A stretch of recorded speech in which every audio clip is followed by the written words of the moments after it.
गुज़िस्ता रात जो इसमें इंग्लैंड के खिलाफ पहले टेस्ट मैच के लिए स्क्वाड का ऐलान हुआ है, वो जो उसमें प्लेयर्स हैं 15 वो इस टूर्नामेंट में अब नहीं है, जिसमें बाबर आजम इसमें अभी सही नहीं है, ये मैच नहीं खेल रहे, शाहीन अफरीदी भी नहीं है, बाबर आजम भी नहीं है, आमिर जमाल भी नहीं है, शान मसूद भी नहीं है, मतलब जो टेस्ट स्क्वाड में शामिल है। मतलब मैंने इतना बुज़दिल क्रिकेट बोर्ड कभी नहीं देखा, मैंने इतना बिल्कुल हेल्पलेस क्रिकेट बोर्ड कहीं नहीं देखा है कि जिन प्लेयरों को बाहर करना है आप उनके सामने फिर से जो है ना हर चीज करने के लिए तैयार हो गए हैं। 15 टॉप के प्लेयर्स हैं वो रिलीज कर दिए गए, वहां से वो आपके चैंपियंस कप का हिस्सा नहीं होंगे। तो मुझे तो इस पाकिस्तान क्रिकेट बोर्ड का ना सर समझ आ रहा है ना पाँव समझ आ रहा है। आपने कहा जी हमने बड़ा मेगा इवेंट करवा दिया, इसकी परवाह तो ये करेंगे। ये तो कोई समझ नहीं आई कि रेस्ट चाहिए, किसने रेस्ट दी है? सबसे बड़ा कसूरवार वो है जिसने रेस्ट दिया, उसके बाद है वो कसूरवार जिसने ये बात की है कि लड़कों को रेस्ट दे। वो चाहते ही नहीं है पाकिस्तान की क्रिकेट ऊपर जाए।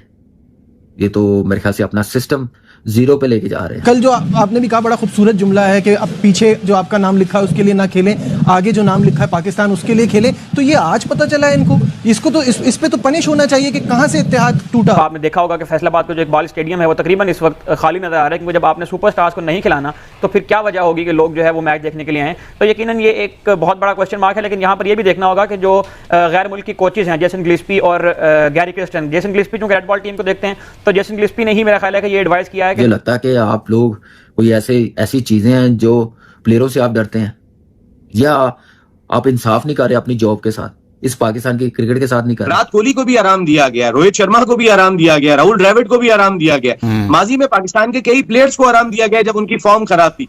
हम आराम नहीं दे सकते बाबर आजम को, हम आराम नहीं दे सकते अब्दुल्ला शफीक को। हम खेलेंगे ही उन्हीं के साथ। क्या हमारे ये 25 करोड़ की आबादी है यार, ये 16 लोगों की टीम। हम आपको पहले भी बोलते रहे हैं आवाम को कि ये सब झूठ है, ये सब रिबटल्स है। हमने आपको कैटेगोरिकली सारा बताया था कि एक चीज को छुपाने के लिए ये दूसरी चीज मंजरे आम पे ले आते हैं। सिर्फ वर्ल्ड कप के बाद 8 दिन क्रिकेट खेले हैं, 8 दिन बांग्लादेश के साथ, तो बांग्लादेश चपेड़े मार के चला गया।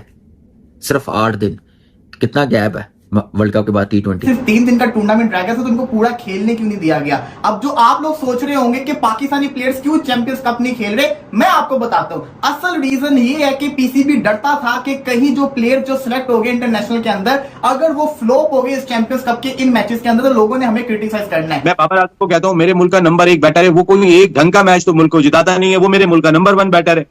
रिजवान साहब के 171 रन को मैं कहां लेकर जाऊं जब पाकिस्तान क्रिकेट टीम 448 रन करने के बाद मैच हार जाती है। अपने जो आने वाले बच्चे हैं जिन्होंने क्रिकेट खेलनी है, अगर उनको सही मैसेज देना ना, तो प्लीज मैं फिर बोलूंगा जो हमारा हमसाया मुल्क है ना इंडिया, उनकी तरफ देख लें। अगर बाबर आजम आउट होता लोगों ने कहना था इसको सिलेक्ट क्यों किया, अगर शान मसूद रन ना करता लोगों ने कहना था कि भाई आपने इनको टेस्ट टीम में क्यों रखा है, कामरान गुलाम को नहीं रखा। अगर नसीम शाह, शाहीन शाह अफरीदी को विकेटें ना मिलती लोगों ने इशू रेज करना था। तो पीसीबी ने प्लेयर्स को भी बचाया और खुद पाकिस्तान का चैंपियन कप भी बढ़ गया है, क्योंकि जब से उनके बड़े प्लेयर बाबर, रिजवान, शदाब और जितने भी प्लेयर थे जो इंग्लैंड के खिलाफ टेस्ट सीरीज़ का हिस्सा थे, पीसीबी ने कहा तुम आराम करो, तो उनकी जो ऑडियंस थी वो मैच देखना ही छोड़ गए।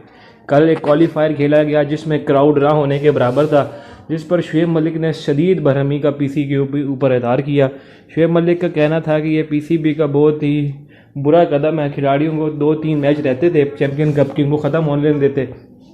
इस तरह से आपने चैंपियन कप की सारी पीआर को डाउन कर दिया, क्योंकि आपको पता है कि बाबर आजम पाकिस्तान में एक स्टार बन चुके हैं और उनकी वजह से सारा क्राउड आता है। लेकिन जो बाबर आजम की जिस तरह से चल रही थी कारकर्दगी, उसको देखते हुए पीसीबी ने कहा कि उनको आराम करवाया जाए ताकि वो इंग्लैंड के खिलाफ फुल फ्रेश होके आएँ। अब जो पाकिस्तान का चैंपियन कप है उसमें 2 से 3 दिन बचे हैं, इसके बाद इंग्लैंड की टीम ने पाकिस्तान के लिए दौरे पे आना है।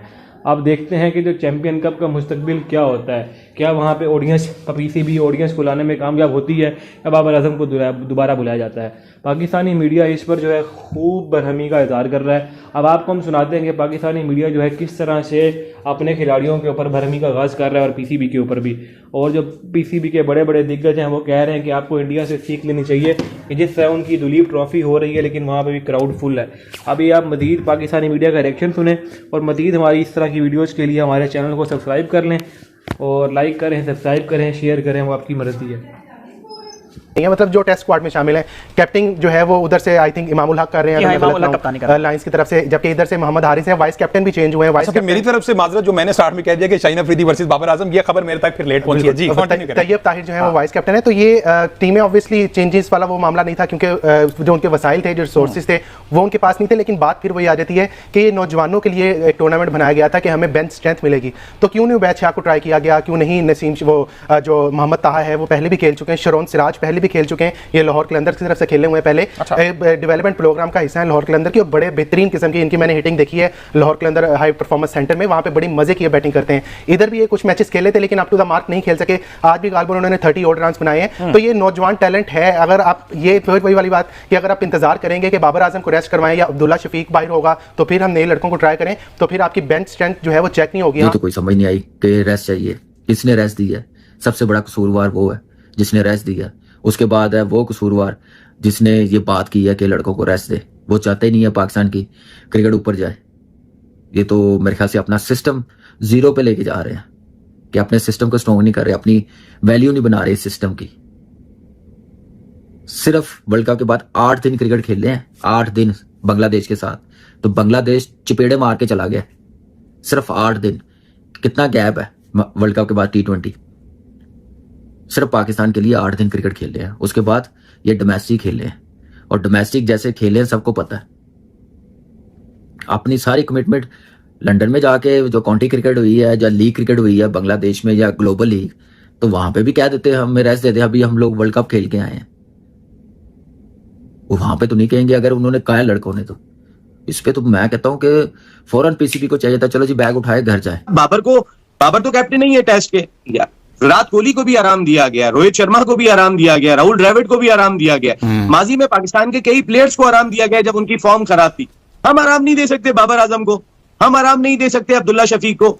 हम खेलेंगे ही उन्हीं के साथ। क्या हमारे ये 25 करोड़ की आबादी है यार, ये 16 लोगों की टीम है।